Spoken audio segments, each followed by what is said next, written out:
Todos los viernes contamos con la participación de nuestro compañero Cristóbal Linero. Ya está con nosotros y le damos la bienvenida. Buenos días, Cristóbal, ¿qué tal estás? Muy buenos días, José, y para todos los radioyentes. La verdad que gracias al Señor, muy bien, José. Qué bueno que estés con nosotros, Cristóbal. Llegamos a otro nuevo espacio con tu compañía. ¿Qué nos vas a presentar en este viernes, en este espacio de Estudios Vida? Pues mira, la verdad, quiero continuar hablando de cómo Jesús, Él tuvo esa comunión íntima con sus discípulos, y Él hoy quiere tenerla también con nosotros, y Él quiere abrir su corazón a nosotros, José. Pues muy interesante lo que nos vas a compartir, Cristóbal, cuando tú quieras. Pues muchas gracias, José. Comienzo. Señor Jesús, háblanos tú en esta mañana. Gracias que podemos tocarte, podemos sentirte y podemos comer y beber de ti, Señor. Amén. Hermanos, qué maravilloso de que podemos ver la palabra de Dios. Y la palabra de Dios es espíritu. Tenemos el espíritu dentro de nosotros y tenemos el espíritu como la palabra fuera de nosotros. Y es cuando vamos a la palabra, en el espíritu, es cuando podemos tocar al Señor y podemos tocar el sentir y el deseo que hay en su corazón. Y queridos hermanos, la verdad es maravilloso que podamos ver de que el deseo de Dios es que Él quiere y desea tener esa comunión íntima con nosotros, una comunión afectuosa, donde podamos hablar sencillamente como con nuestro Padre. Y es maravilloso de que Él está abierto a que nosotros hablemos con Él. Estuvimos compartiendo la semana pasada del capítulo 14 en cuanto a las moradas y en cuanto Él iba a ir a morir, pero que iba a resucitar. Y Felipe le preguntó, muéstranos al Padre, ¿verdad? Pero antes de eso he estado leyendo y la verdad conforme estaba leyendo, el Señor como que me llevaba para atrás para ver, hacerme ver algo más, ¿no?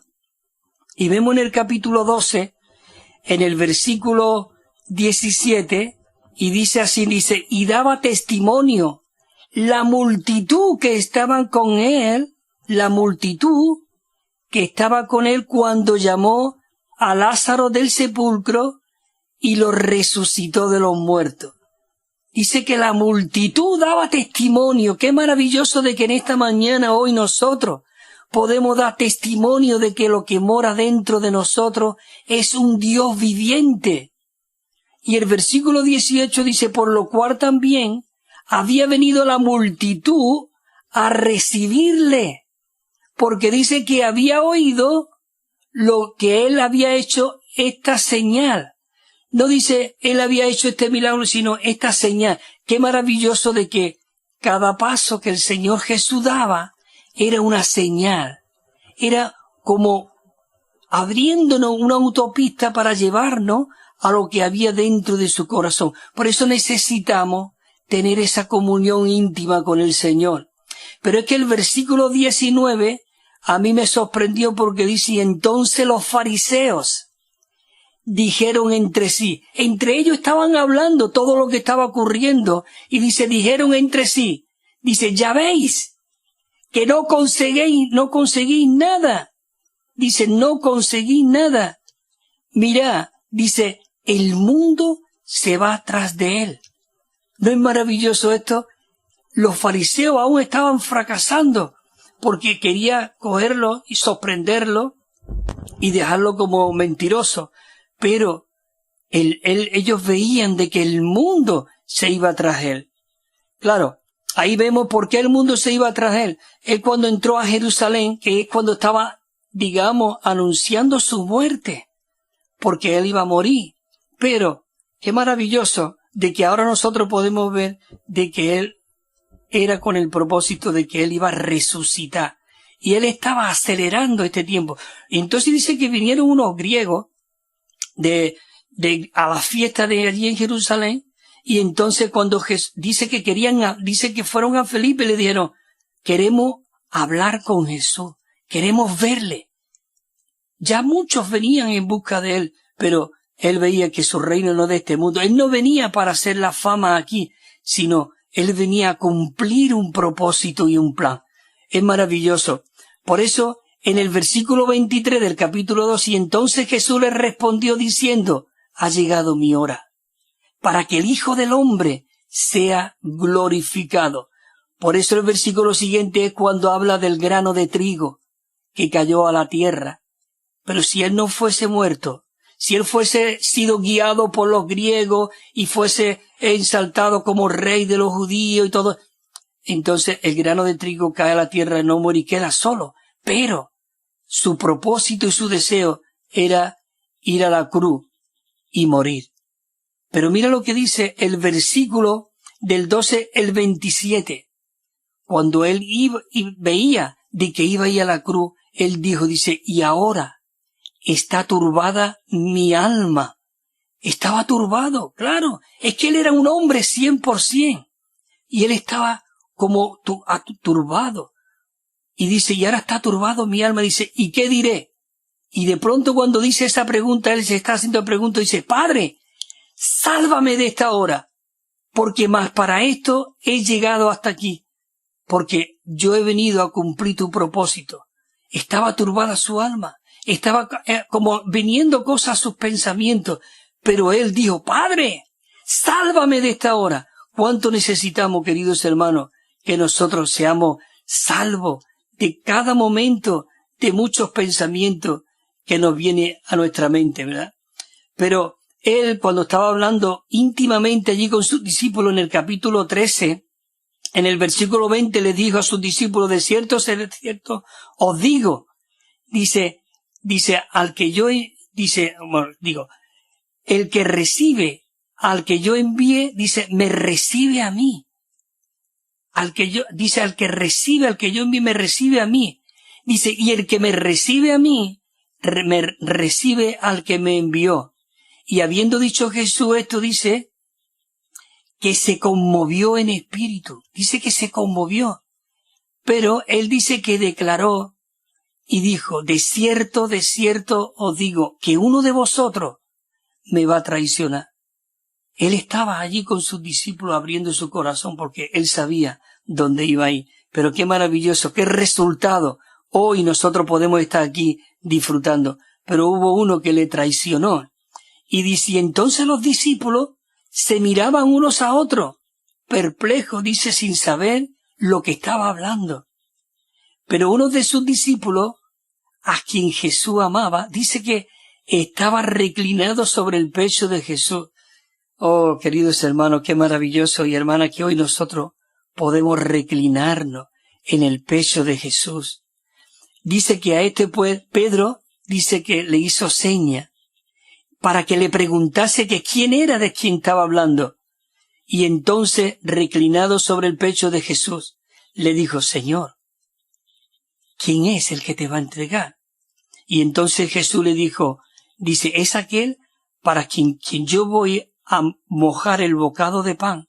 Dice, y se lo voy a dar. Dice que mojando Jesús, y fue y se lo dio a Judas Iscariote.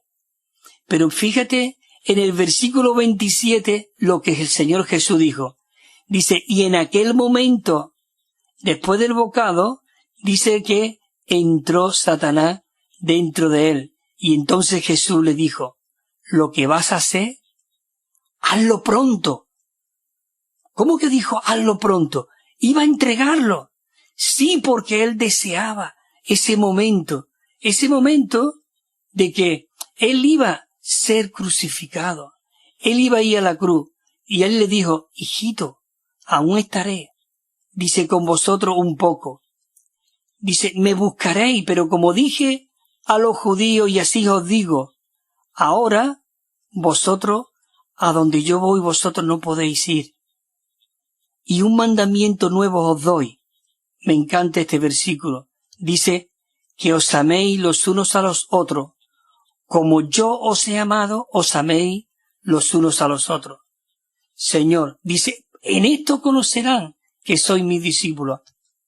Hermano, ¿cómo nosotros hoy podemos dar testimonio de que el Señor Jesús vive en nosotros? Es amándonos unos a otros. Como el Señor Jesús nos amó. Él dio su vida por nosotros. Por eso, Felipe, y me vuelvo a donde estuvimos la semana pasada, Felipe le dijo al Señor, Señor, muéstranos al Padre, porque ya él había dicho que él era el camino, que él era la verdad, que él era la vida, y que nadie podía venir, no, venía al Padre si no era por él, porque tanto él y el Padre era uno.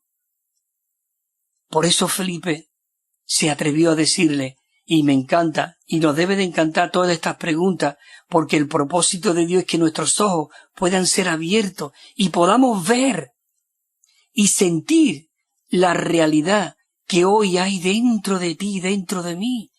Hoy el Dios Altísimo está mezclado en nuestro espíritu, es maravilloso. Y por eso, cuando le dijo Felipe, muéstranos al Padre, en el versículo 9, Jesús le dijo, dice, tanto tiempo hace que estoy con vosotros y no me has conocido, Felipe. El que me ha visto a mí, ha visto al Padre. ¿Cómo pues? Tú dices, muéstranos al Padre, Felipe. Oh, queridos hermanos, el Señor muchas veces tiene que hablarnos de esta manera. ¿Cuándo te va a enterar, Cristóbal, de que todo lo que tú necesitas, todo lo que yo soy, está dentro de ti? Hoy está este espíritu dentro de nosotros. Dice, ¿no cree el 10 que yo estoy en el Padre y el Padre está en mí? Mira, Felipe, las palabras que yo estoy hablando no las hablo por mi propia cuenta, sino el Padre que permanece en mí, Él es el que hace sus obras. Él hoy quiere hacer esas obras en nosotros, como dice en Efesios, que somos hechura suya, creado en Cristo Jesús para buenas obras, las cuales Él ya preparó de antemano para que nosotros entremos. Pero es que el Señor Jesús sigue aún ahí, abriendo sus corazones, y dice el Señor, creedme, Felipe, que yo estoy en el Padre, y el Padre está en mí, y si no, mira, creedme, por las mismas obras. Yo estoy leyendo los versículos estos, en el capítulo 14, versículo 11, dice esto, por las mismas obras. Mira los muertos, Lázaro ha resucitado, el paralítico que estaba allí en aquella, allí que no se podía levantar durante 38 años ha sido levantado. La mujer samaritana, después de todo lo que era, yo he cambiado toda su muerte en vida y ya salta de ella ahora una fuente que salta para vida eterna. Mira, esto no es maravilloso. Pero miren lo que dice el versículo 12. De cierto os digo que el que en mí cree, dice, las obras que yo hago, la hará también, dice, y aún mayores hará, porque yo voy al Padre. Él iba ahí al Padre, yo no sé si vosotros creéis esto, pero esto es una realidad. Es que Él estaba fuera de la humanidad, pero hoy es que está dentro de nosotros. Y Él quiere hacer todas estas cosas a través de ti y a través de mí. Dice, y todo lo que le pidáis al Padre, este es el versículo 13, y todo lo que le pidáis al Padre en mi nombre. Cuando dice en mi nombre, no es cuando decimos nosotros, y en el nombre de Jesús, haz esto, Señor. No. En su nombre quiere decir dentro de su persona. Digamos, en el Espíritu, en la atmósfera divina, en ese Cristo maravilloso donde nosotros estamos dentro del seno del Padre. Porque Él estaba en el seno del Padre, pero hoy nosotros estamos ahí en el seno del Padre. Y hoy nosotros somos los que estamos dando a conocer este misterio maravilloso que es Cristo en nosotros. Y entonces dice, y todo lo que le pidierais al Padre en mi nombre, dice, yo os lo haré. Dice, para que el Padre sea glorificado en el Hijo. Dice, y si algo pidáis en mi nombre, dice, yo lo haré. ¿No es maravilloso? Dice, así que si me améis, guardaréis mis mandamientos. Y ahora es cuando dice aquí, y yo rogaré al Padre. Él está hablando ya de lo que iba a llegar a ser. Él iba a rogar al Padre por otro consolador, por el Espíritu de realidad. Ya la semana que viene seguiré compartiendo de este Espíritu de realidad, como el propósito de Dios, su deseo era llegar a esta realidad, a este Espíritu maravilloso, yo rogaré al Padre por otro consolador, porque mientras tanto el Señor estaba allí, Él lo guardaba, lo estaba guardando, dice en el capítulo 17 cuando le estaba orando al Padre, dice, Padre, los que me diste, yo los he guardado hasta el fin. La gloria que me diste, yo les he dado a ellos, para que ellos puedan ser uno. Es decir, que ahí está hablando ya de ese consolador que habríamos de recibir. Así que la semana que viene continuaremos con este espíritu de realidad. Y queridos hermanos, de verdad, oremos al Señor. Señor, abre mis ojos. Señor, ensancha mi corazón. Señor, yo quiero ser un canal donde tú puedas fluir y yo pueda darte a conocer. Que es Él mismo el que se quiere dar a conocer a través de nosotros. Porque cuando nosotros creímos, dice que la fe vino por el oír. ¿Pero el oír qué? La palabra de Dios. Es decir, que la fe vino a nosotros por esa palabra de Dios que nosotros recibimos. Así que muchas gracias, queridos hermanos y hermanas, por este tiempo que el Señor me ha permitido de poder compartir con vosotros este misterio, esta cosa maravillosa. Gracias, José, y todos los radioyentes de Radio Solidaria. Hasta el viernes que viene, si el Señor lo permite. Amén.